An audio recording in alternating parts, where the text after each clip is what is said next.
Good morning, good evening, whoever you are, wherever you are, whatever you may be doing. I wish to welcome you in to the Silverlight Show.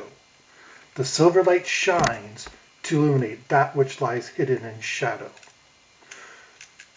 For those of you watching on YouTube, I welcome you in. For those of you listening on our new affiliate, the Life Online Radio Network, I welcome you in. Now, I'm going to start this show with a little bit of honesty. This is my first long-form broadcast in a long time, so there might be some hiccups here and there. Stuff happens. For those of you wondering about the reason that I only choose to use the name Silverlight and the reason that I cover myself in this manner, it's to avoid projecting a character. It's to avoid any preconceived notions. I don't want you to react to my face, to my expressions, to anything other than the information that I am giving you. As far as the information that I'm giving you goes, I admit, I use notes. I'm not perfect. I don't remember every single date, every single fact, but I do research my shows.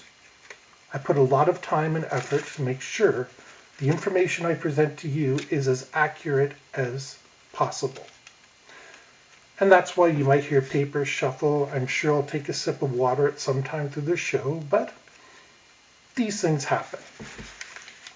Now, this is one of the shows that will not be in character for me, but I'm an observer. I like to sit back, notice the news, and see what happens. While this is normally a conspiracy and paranormal show, this is an unavoidable time to start looking at the issues of the day, which unfortunately brings us into politics. For anybody who's wondering, I'm an equal opportunity disliker of pretty much all political parties. I'm not a conservative, I'm not a liberal, I'm not a Republican, I'm not a Democrat, I'm not left-wing, I'm not right-wing, I'm a whole different animal. And like I said, I choose to be an observer of people. I want to sit back. I want everybody to have a chance to do the best they can, which you might say is the opposite of today's conversation, which is one Donald John Trump. You might say the Trump. You might say Donald, whatever you call him, it's still the man. He's the 45th President of the United States. And he was born June 14th, 1946, which makes him a Gemini. I don't know how familiar you are with astrology or anything like that. Personally, I think it's something worth considering in people's characters. And they have done studies to show that people do reflect some of the characteristics of their astrological chart. Well, Geminis are known to be impulsive, somewhat indecisive, but also very intelligent. Now, anyone who's seen Donald Trump's Twitter account knows he can be impulsive. And that's not meant to be a criticism necessarily. It means he wants to react and get things done right away. The same token, he can definitely see that his impulsiveness doesn't pay off, like his posts about Kovifi, whatever that was supposed to mean. Now, the interesting thing that I bring this up for is because Donald Trump was actually born during a blood moon. There was a full lunar eclipse on the day of his birth. A blood moon is a sign of apocalypse in astrology. And indeed, great changes have happened during Donald Trump's life. From 1946 till now, the United States has gone through depressions, wars, recessions, economic resets. You name it, he's seen it, he's been there. But his father and grandfather were involved in real estate, as is Donald. Now, where I really want to bring this back is to look at his father. His father was once arrested in 1922 because he refused to disperse from a Ku Klux Klan rally. Yes, a Ku Klux Klan rally. Now this is in 1922. Anytime we discuss the past, you must remember it's a different world. In 1922, there weren't skies full of airplanes. You could see horses and cars maneuvering about the streets and not running into each other despite there being no stoplights. Go ahead, look it up. I've watched the videos myself. But the other thing is, it was a pretty hate-filled place. Blacks and whites and Indians didn't really socialize together. They had their own little circles. I'm not saying they were completely separate worlds, but at the same token, they were.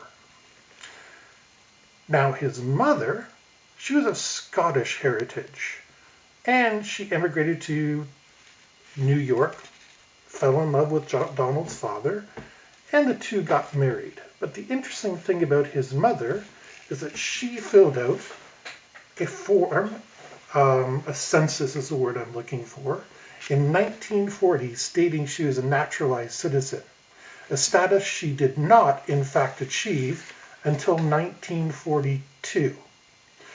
So, based on astrology, parental influence, everything that you can think of, Donald Trump learned the value of controlling his own narrative. And by that, I mean stretching the truth. At 14, he was sent to a New York military academy. So this is one that I've looked into, and it's kind of disturbing. This is in 1964. And in 1965, they banned hazing. Now, for those of you who don't know what hazing is, it's basically bullying by the older students. They'll put you up in a tree, they'll put your head in the toilet and flush it. They have all sorts of cruel things they can do. And this is considered boys will be boys by a lot of people, but remember, Donald Trump's first year in 1964, they were allowed to do it. In 1965, they discontinued the practice because something happened in 1964 that was horrible. So the question becomes, did Donald see about it? Or did he participate in it? Or was he even a victim of it? Because there's not a lot of information on exactly what happened at the New York Military Academy. But we can see from a very early age, he has been around a very structured, rigid system, whether through his parents, whether through the school, and strangely, he continues that path in his early life. He goes to Fordham University, which is a Catholic and Jesuit university. Now, Jesuits are formally called the Society of Jesus, and they were instrumental in creating American lifestyle, American philosophy, whatever you want to say about them. They were quite ruthless in proselytizing to people in South America. They would go in basically as the church's shock troops, and they even take pride in saying they are God's militia, hence the Society of Jesus. Torquemada, for one, gave them his full support, and even in their schools, right up to the present day, the Jesuits are known for being strict to the letter and doing exactly what they need to do. As it is written in the Bible, so shall it be done. As it is written in dogma, so it shall be carried out. Again, Donald Trump is still here in his, say, 18 to 20-year-old period. Then from there, he transfers to the University of Pennsylvania. And so he put up with this structured environment that is run by people not of his faith for 2 years. Think about that. Donald Trump professes to be a Presbyterian. I have no reason to doubt that's what he believes he is, but for 2 years, a Presbyterian, is in a Catholic school, and not only that, an ultra right-wing Catholic school environment. Why would he have chosen to go there and to stay there? He did eventually transfer out, but again, this is the 1960s, 1964 to be exact, that we're talking about, that he goes into this school. It doesn't really make a lot of sense. And the reason it doesn't is back then, Catholics and Protestants didn't get along. Again, the 1960s decade is a great isolationist period. Although, to their credit, Donald Trump, his father, and everybody have always been generous donating to Jewish organizations, minority organizations. They're willing to give their money. So it does seem that they have learned from their past mistakes with the KKK, the Jesuits, etc. So this is all just background information on what goes on in the mind of the president, because these are all the formative stages. This is what initially influences you psychologically. And this is exactly what I want you to consider when we go into the economic section of his life. Now, while he was in college, he got some military deferments. And some people give Donald Trump a hard time because at first, in 1964, he was deemed fit for service, eligible, ready to be drafted. Yet in 1968, that was changed for unqualified for duty except in national emergency. On the one hand, it's very funny that he has bone spurs that weren't there before. And I can definitely see why people would criticize him on that. But it's also important to remember that during the years 1964 to 1968, the Vietnam War was going on, a very unpopular war. Very few people were volunteering to go into the military, so the United States had to implement the draft. And Donald Trump didn't really do anything anybody else in his position wouldn't have done. Did he grease someone's palm? Did he get a diagnosis that may or may not be true? Hard to say, but again, it's hard to really come down on him for not wanting to go to war. As a veteran myself, I can tell you with absolute certainty, I don't want anybody around me that's not willing to be there in a trench, ready to do their job, because that's what gets you killed. So even as a veteran, I'm saying, you didn't want to do that part of your duty to your country? I'm cool with that. So I consider this more of a nickel and dime situation that's just something for people to pour abuse on him. I mean, George Bush did the same thing, and everyone's forgotten about it these days. Now, he has vacillated back and forth on his political affiliations through the years, but honestly, that's kind of the same for everybody. I mean, countless corporations donate both to the left and the right, the conservatives and the liberals, the Republicans and Democrats, however you want to phrase it, they donate to both. And earlier in his life, Donald Trump apparently donated very heavily to the Democratic Party, but eventually he went over to the Conservative Party. This is partially because of his rigid upbringing. He's finally had a chance to break free from that, from military structure. Again, one of the reasons he didn't want to go into the military in Vietnam was because he had that military academy background that would prepare him for university. And he's also learned that instead of strict discipline at the Jesuit school, the University of Pennsylvania has allowed him to achieve a Bachelor of Science in business. Now, Bachelor of Science is nothing to laugh about.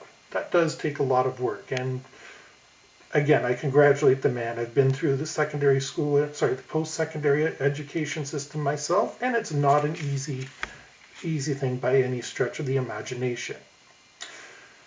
The interesting thing about him is that after all this how should we put this? The easiest way to put this is just to say chaos in his early life, whether he's Presbyterian, Catholic, Jesuit, whatever it is. Nowadays, he has a private priest, someone who's a televangelist on the side. Now, I'm not really worried about that. Belief is a hard thing, but it just shows Donald Trump's beliefs morph to the situation that he is in.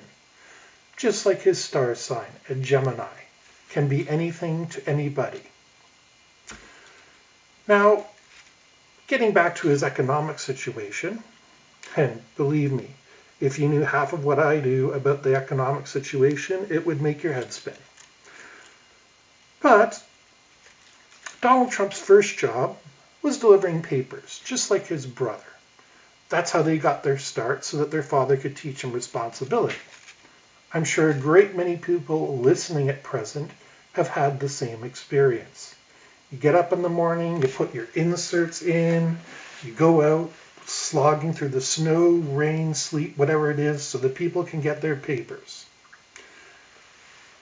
This is almost the same as Donald Trump, except his father, when it was raining, when it was snowing, when you and I and all those other poor people were out there slogging away, it was bad weather. His father would have him drop his papers off with the limousine driver driving him along his paper route. When it's just hard to imagine that kind of wealth, to be able to say, oh, geez, can you do me a favor? Take Donald around and let him deliver his newspapers. You have to have the staff available there. You have to have a car that's free that you know you're not going to be using. There's all these layers of wealth in there, and it's just unheard of for anybody. But it's true. Donald Trump delivered papers by limousine. Now, that doesn't mean he wasn't a hard worker. It means he was learning to work around the system. His parents were teaching him to use his wealth and his intellect to his advantage. I don't know how the limousine driver felt about that. There's no real record of any complaints, but at the same token, driving around a couple of rich kids so that they can deliver papers must be a very interesting perspective on life. After that, his parents, I shouldn't say after that, after his education, his parents gave him a $14 million loan, and they let him start developing in Manhattan. His parents kept the Queens area, and he had Manhattan to develop. Now, $14 million as a loan from your parents is pretty substantial. That's something that you and I don't get. But that's not the genius of Donald Trump. The genius of Donald Trump is he took that money and not only did he invest it in property, hotels, he started off in hotels. From there, he went on to develop business and commercial centers. From there, he started developing golf courses, casinos, and the Trump brand. Now, the Trump brand is the one thing that he can keep coming back to. No matter what, his name will sell people. Not me necessarily, but a lot of people will flock to it. The interesting thing about how he built this is, at first he started like pretty much anybody would, where you buy one house, you pay it off, you renovate it, you do all that sort of stuff. And then you use that as collateral to buy a second one. Well, that is how Donald Trump started. But for anybody who knows anything about finance, that's the start, not the end. See, there's one unfortunate truth. The rich people, the billionaires, the CEOs, the people that have the reins of the economy in their hands don't buy mutual funds. Mutual funds are for the rest of us. And you want the truth? They rarely buy stock. What the truly rich do is to buy bonds. And Donald Trump made his fortune on bonds. But Silverlight, you might be asking, what's a bond? Well, I'm sure pretty much everybody's heard of a government bond, which is just basically the government taking some of your money now, paying it out later with interest on it. Well, in the private world, the exact same thing is true. I'm just going to pick on an airline here, for example, and I'm not going to name names, but an airline who wants to refurbish their fleet to buy new planes and stuff, not only uses their own cash in pocket, but also issues bonds. And bonds is kind of a way of kicking the can down the field. What they'll do is they'll say, okay, here is $100 bond, and they'll give you a nice piece of paper with calligraphy and stuff on it, and they'll say, this $100 bond we will give back to you in 5 years. In the meantime, every year, we will pay you a given interest rate. A good interest rate is considered between 5 and 8%, which is why you hear sometimes financial analysts saying how good a government bond is, as compared to sometimes they'll say stay away from government bonds. It all depends on whether the government bonds are in that 5 to 8% range. Now, this allows a lot of very interesting things to happen. One of the first things you have to learn in the financial world is that it is not the same as us going to the store. We go to the store, we take our hard-earned money out of our pockets, we buy bananas, bread, whatever it is, and that's the end of it. In the financial world, for every transaction that you do, creates a whole slew of transactions behind it. So, when you buy that $100 bond, I'm using $100 just because it's an easy figure to remember, and you now you own a piece of that company's debt. Now, the reason I picked on airlines in particular for this example was because we all know what happened to the airlines at the beginning of this year, before the pandemic. And they had their bonds go from $100 face value. Remember, the company is more than likely going to pay that $100 out at the end of 5 years than not to pay it out. So while you've got that bond that says, I'm entitled to $100 in 5 years, there's multiple factors that pressure you whether to take that 5 years or not. The first is the interest rate. Maybe something came out with a better interest rate and you want to liquidate that bond at $100, sell it to somebody else, get that money out, and invest it somewhere else. And there's almost always someone willing to buy bonds if they're at the right price. So I might take the bond out for 1 year, $100, let's pretend 5% interest just to make things easy.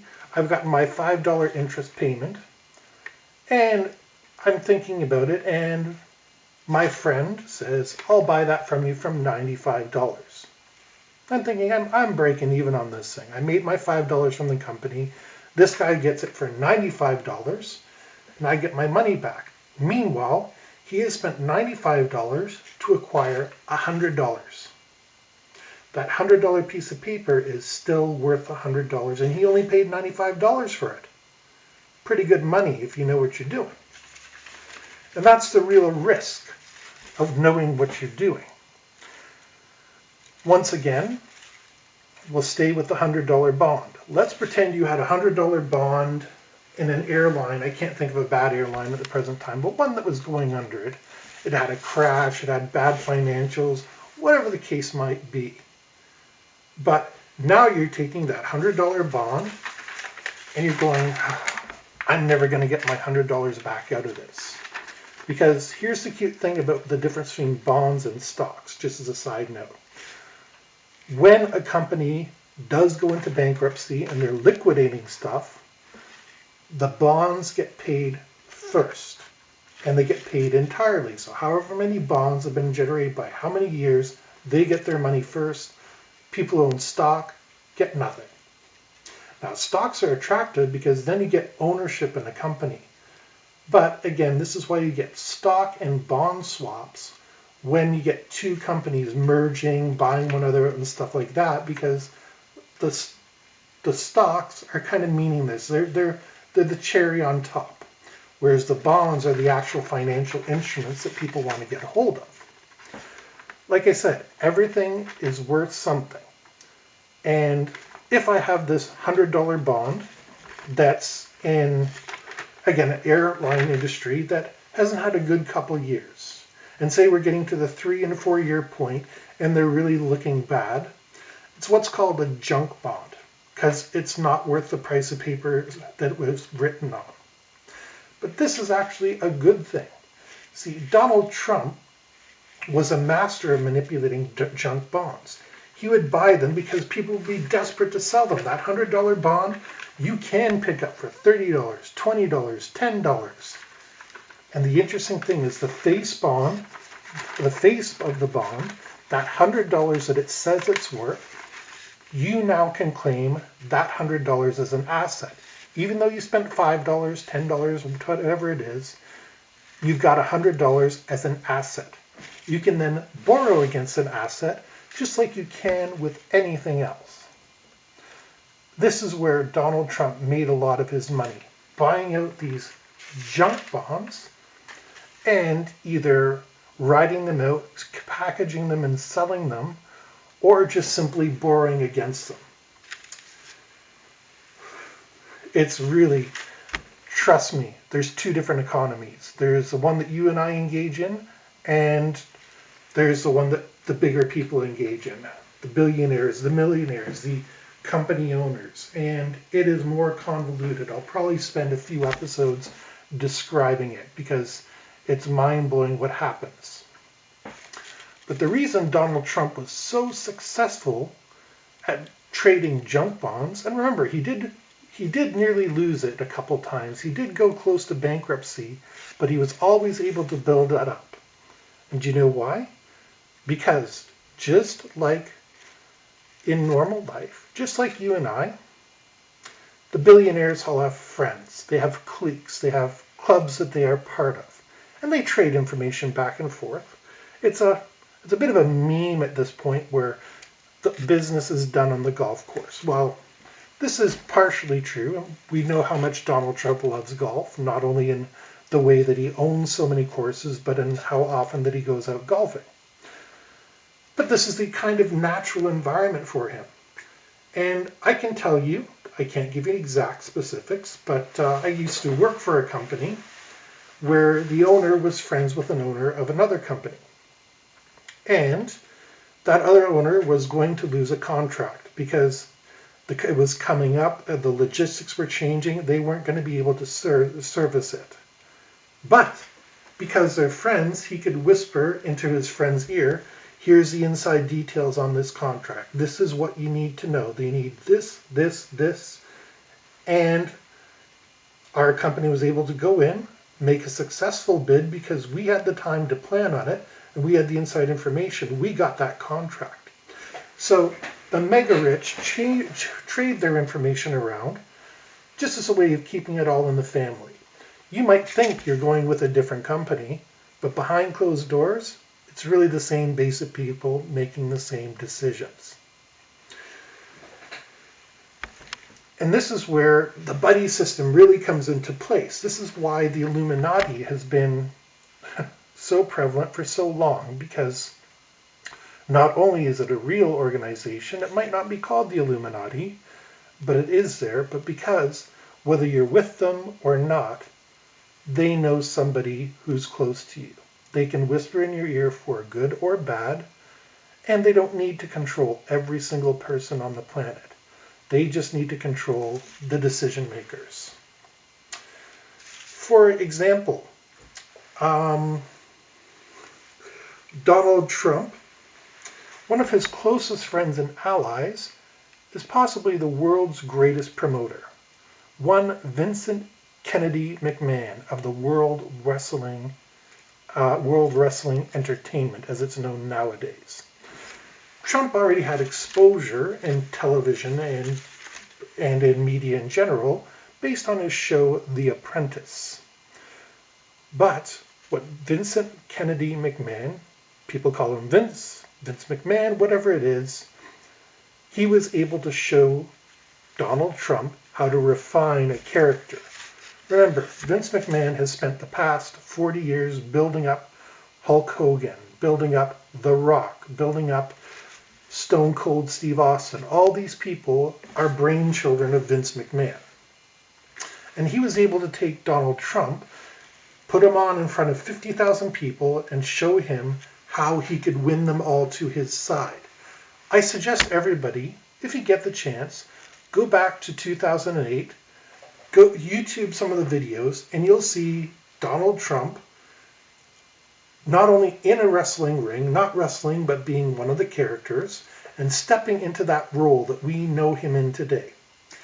You can see the same mannerisms, the same voice, and it's because he is developing that character, the brand of Donald Trump, that he would go on to use later on when he ran for president.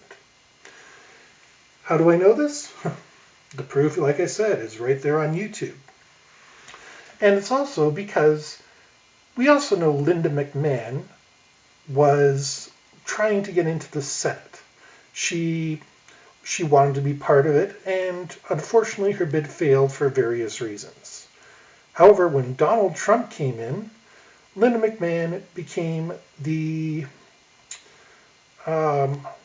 this is a complicated one to say. Hold on a second. The 25th Administrator of the Small Business Administration. Let me try that one more time. The 25th Administrator of the Small Business Administration. Now, she'd filled that seat from 2017, which was really Donald Trump's first year, to 2019, last year. And she resigned. Do you know why she resigned? It wasn't because of any scandal or any mishandling or anything like that. She resigned to go work on Donald Trump's campaign, his re-election. So you see, like I said, McMahon and Trump, friends helping each other. McMahon helps Trump develop his character and personality to go on and become president. As president, Donald Trump appoints Vince McMahon's wife into an easy position that she can say she had. And probably after this is done, she'll get another one. Maybe ambassador to Brazil or something, somewhere she can enjoy herself. And it's hard to blame people for this. It's not right, but it's simply the way things happen. Now, in wrestling, as in politics, there's what are called face characters, hero, and heels, which are the bad guys. And they're always expected to be popular, populist, and charismatic. Now, Trump has spoken out about political correctness, and that's a sentiment that holds true pretty much across the political spectrum. Left-wing people, right-wing people. So he's being plainly populist there. He is charismatic. Whether you like him or you don't like him, his charisma affects you instantly. I happen to be on the line where I don't particularly like him, but like I said before, I don't like almost any politician. I don't wish any harm on any of them, but at the same token, I don't like them very much. Because they're pretty much all the same. They're trying to appeal to everybody through their populist vote. They're trying to they try to make them sound like they're on your level when they're not. Like I said, who gets driven around in a limousine to deliver papers when they're a child? Doesn't happen. Now, Donald Trump ran across a lot of problems during his initial run for president. For those of you who remember, there's that little locker room talk incident where he was recorded on a bus saying things that honestly are very unseemly of a supposed gentleman. But at the same token, yeah, guys say stuff like that. They do. The thing that disturbs me more than that is when he said, I could kill somebody in New York City and still be forgiven by my fans. And the reason this disturbs me is because it is 100% true. He could do that because he spent so much time over the years developing his character, the Donald Trump brand, the big brash bully who's going to get across what he wants. He has succeeded in doing that. How? By appearing on your television shows, appearing in your homes, doing everything he could to make sure you knew who he was. And that supposedly he's on your side. Those campaign rallies that he mounted were masterful pieces of propaganda. Something a little dictator in 1940s Germany would have been proud of. And he really used the election campaign of 2016 to establish what is really a cult-like following. Have you ever tried to argue with a Trump supporter? Pointless.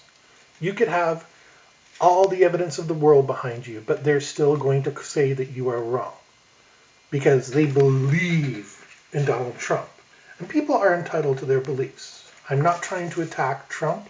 I'm not trying to attack the beliefs. What I'm trying to attack is his inner circle. And the reason is, once you understand the way businessmen operate and the way they make their connections, you understand why Donald Trump is definitely part of the Illuminati. Now, I've already established that Vincent McMahon and Donald Trump are close friends. But what you may not know, and again, I encourage you, fact check everything I say. I have no problem with that. That's why I do my research. I have my notes is because I am confident in what I am saying. At Melania Trump and Donald Trump's wedding, one of the guests of honor was Bill and Hillary Clinton. Yes, the same Hillary Clinton you remember from the 2016 election campaign. And there's this wonderful photo of the four of them with Bill standing next to Melinda and Donald standing right next to Hillary. And they're all smiles, they're all happy. And this is not when Bill Clinton is in office. This is not when they needed to be together. This is not when Donald Trump has any particular affiliation with the Democratic Party. But yet there they are, smiling, shaking hands, and there's no other way to describe it. They look like two happy couples. Two regular happy couples at a wedding, except there's a heck of a lot of power in that little picture.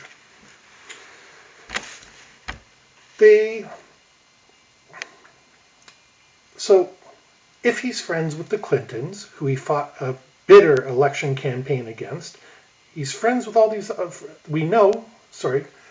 me go back to that. He's friends with the Clintons, who we know he fought against in 2016, and we also know that Hillary Clinton attended the Bilderberg conference that year. We know it was a close election. It's actually very funny how close the elections are lately, which may be something I explore in a different video.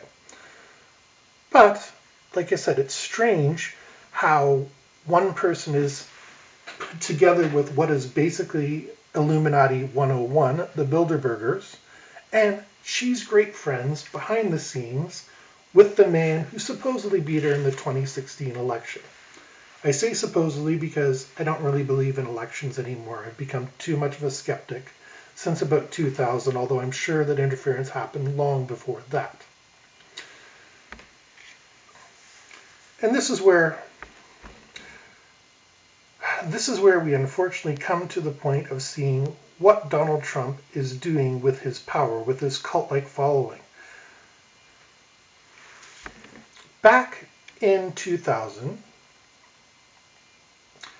Donald Trump was teasing going for an election campaign. He tried to get in with the Reform Party. For those of you not familiar with the Reform Party, it was an attempt at a third party, or maybe fourth party, depending on how you consider the Libertarian Party. But the Reform Party was started by Ross Perot, who was another billionaire who wanted to, it's basically a libertarian idealist party. And Donald Trump was trying to get the election on that. And he used his influence, his friends, everything he could. And ultimately he wasn't successful. That was in 1999. In 2000, The Simpsons aired their episode that's called Bart to the Future. And that's when Lisa Simpson takes over as president from Donald Trump. Now, the fictional character aside, a lot of people point to this episode and say, look, they predicted it. But like I said, when you look at the timing, it's not really a big jump for the writers of The Simpsons, Matt Groening and the rest of them, to have made that assumption.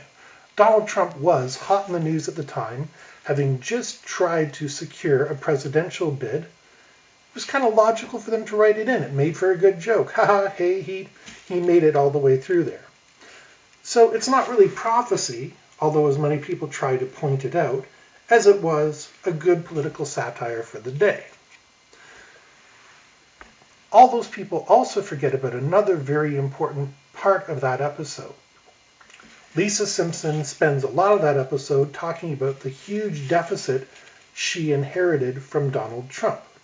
And one of the big parts of her character is that she has to reduce that deficit that he ran up.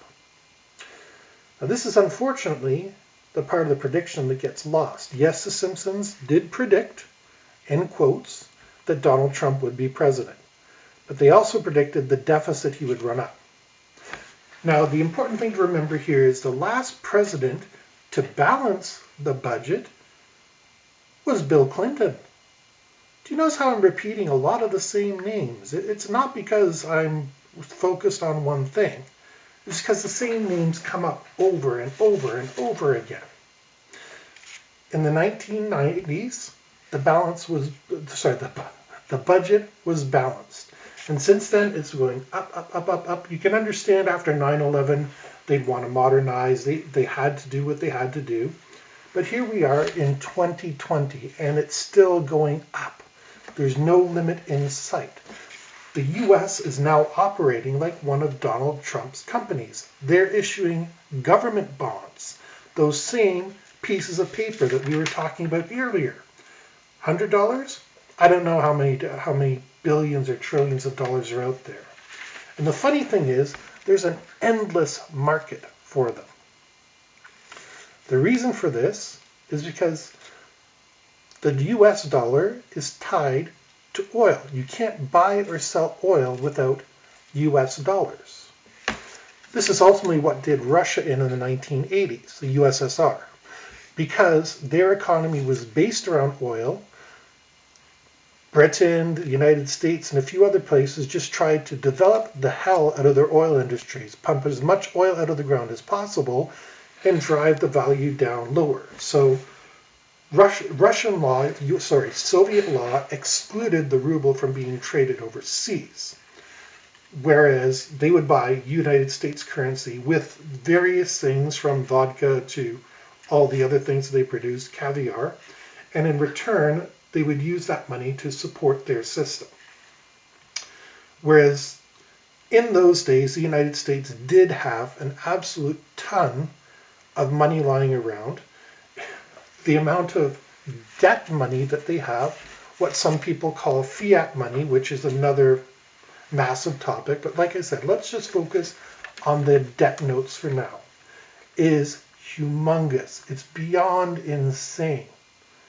But like I said, people will still scramble to buy those $100 pieces of paper. And Donald Trump is actually just the kind of person to be willing to say, yeah, print more debt, because in his history, he has always been able to get out of debt. He has always been able to turn a bad situation into a good one. And most importantly, he knows he's not going to have to deal with it. He'll be at home or on one of his many, many luxury yachts, islands, private areas, what have you, kicking back, having a Pepsi and a slice of pizza. Because, let's be honest, whether he gets another 4 years or he doesn't, and like I said, I'm not a supporter of him, I really think he's going to win in 2020. Unfortunately. Because I don't think the other side has really got their act together. I stand to be wrong. I make very few predictions. I'm not really going to stand on that one, but I think we're going to see Donald Trump around until 2024. And because of that, he can sit at the top and he can ramp up the printing machines and print debt notes left, right, and center and spend those assets. And in fact, we know he spends those assets. The whole border wall he's constructing, the laughable thing that Well, I know of at least 3 occasions where that wall has just blown down. And it wasn't in high winds or anything, but it's just not put together very well. There's literally $4 billion in contracts just to build that wall. And over half of that money has gone to one small company. I didn't write that name down. I apologize. But you can do the research yourself. And I'm a little bit embarrassed about that. Give me a second here.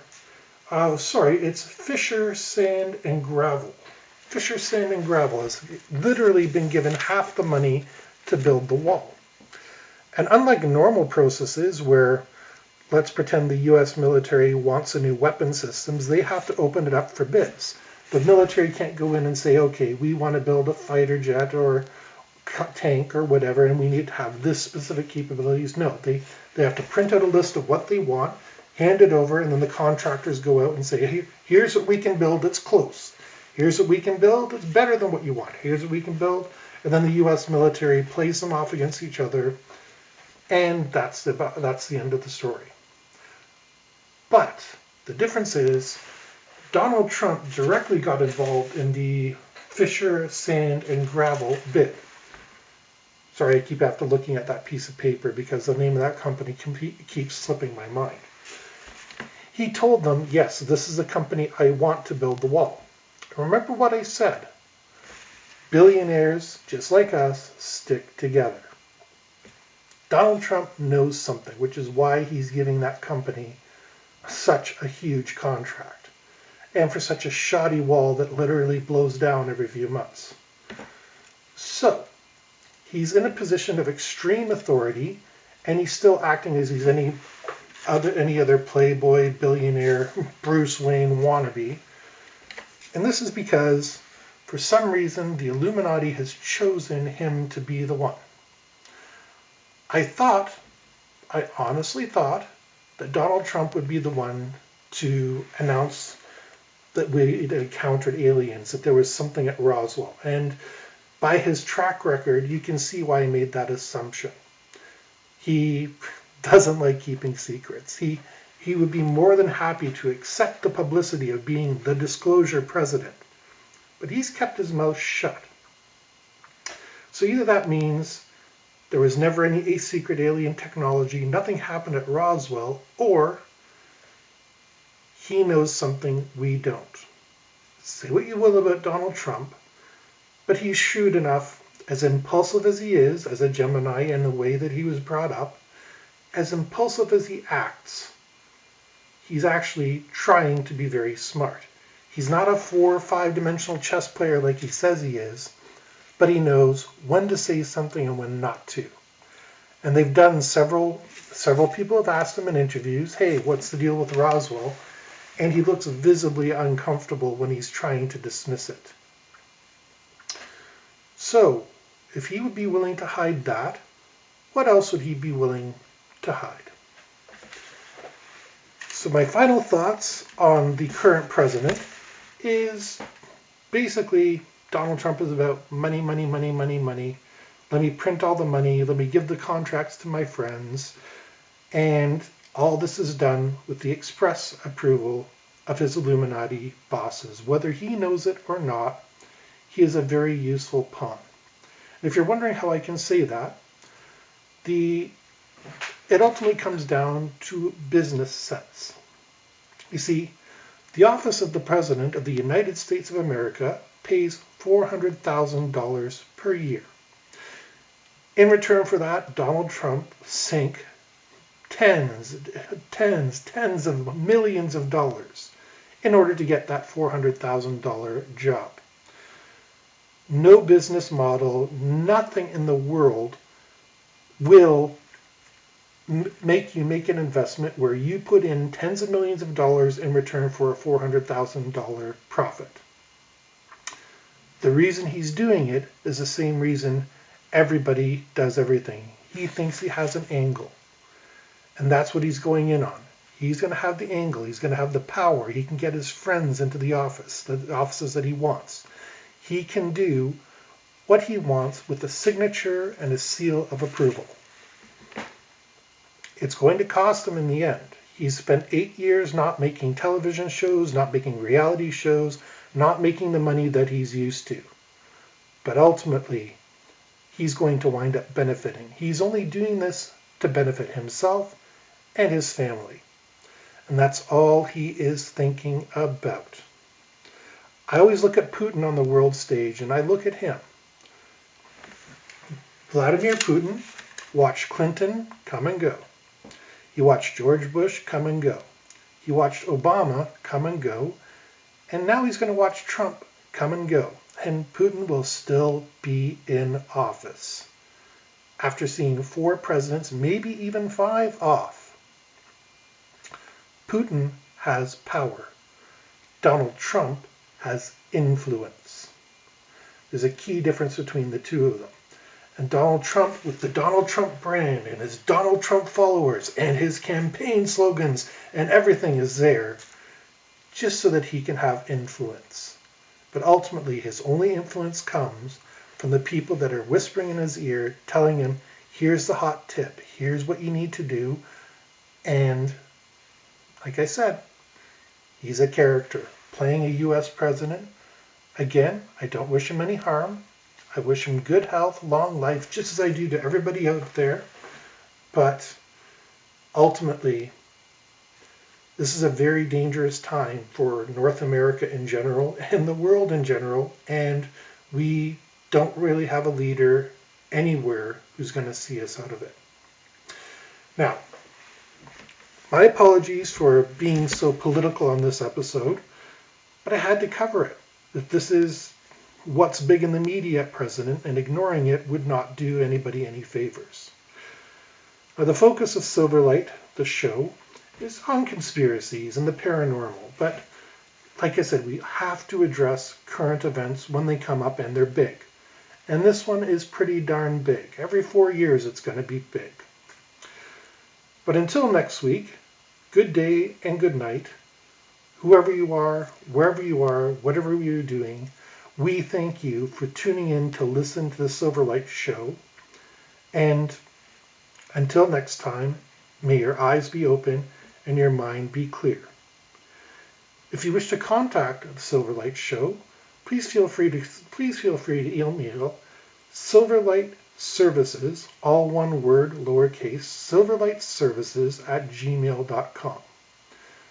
Once again, thank you and have a great day.